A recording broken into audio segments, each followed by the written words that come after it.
Magandang tanghali, kumusta po? Narito po ulit ang update natin para sa lagay ng ating panahon.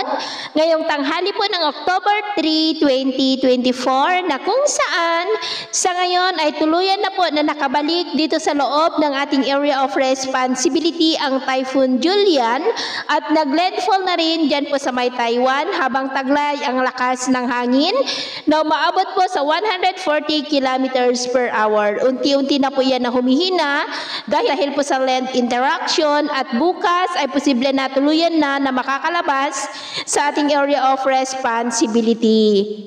Samantala, sa labas po ng ating area of responsibility, sa ngayon ay meron pong panibagong LPA na nabuo pero nasa malayong silangan po ng Mindanao at posibleng maging bagyo yan sa mga susunod na araw.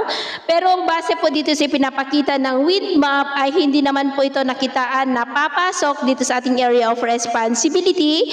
Posibleng kikilos po yan pataas. At sa ating long range forecast, maliban sa potensyal na bagyo sa labas ng PAR, ay wala naman pong bagyo na nakikita na papasok dito sa ating area of responsibility o kaya ay tatawid dito sa ating bansa.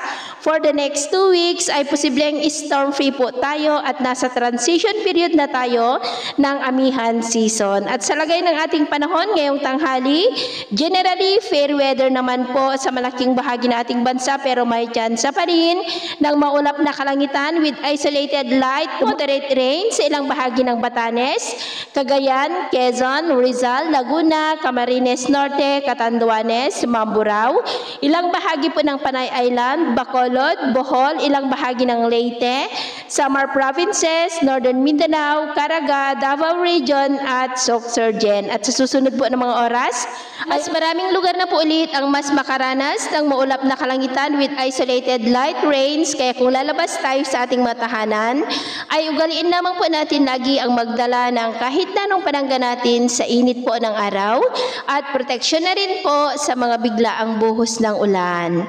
At sa atin naman pong mga baybayin, dahil pa rin sa trough ng bagyo ay iwasan na muna natin ang papalaot sa western seaboard po ng Northern Luzon, seaboard ng northern part ng Cagayan, at sa seaboard po ng extreme Northern Luzon dahil ang mga alon dyan ay posible pa rin na aabot hanggang po sa 3 to 5 meters height. Kaya hanggat maaari ay iwasan na muna natin ang papalaot dyan po sa mga may kulay pula para mas makaiwas sa mga sakunang pangkaragatan. So, ito muna ang latest update natin sa araw na ito. At ako po muli si James na nagsasabing sa kahit anong pagsubok po na darating sa ating buhay, huwag po tayong mawawalan ng pag-asa. Thank you and God bless!